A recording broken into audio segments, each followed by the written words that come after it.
Hello everyone. God bless you. I have another prophetic word from God to share.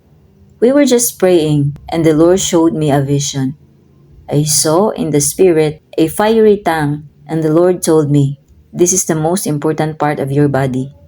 The tongue is like a small rudder of a ship that control your direction towards your destination.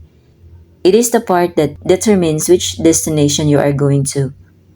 If you choose to be wicked, it will lead you to eternal destruction. Otherwise, choosing to be righteous leads to eternal life. Brothers and sisters, it is in James chapter 3 verses 5 to 6. It talks about the tongue. It is a small part of the body, but it makes great boast.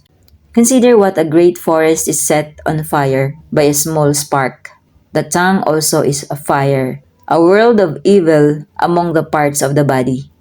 It corrupts the whole body, sets whole course of one's life on fire, and is itself set on fire by hell.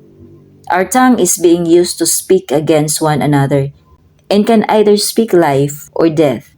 Therefore, let us all tame our tongue, for this can determine which gates we are entering. Be careful, brothers and sisters. Thank you, and God bless you.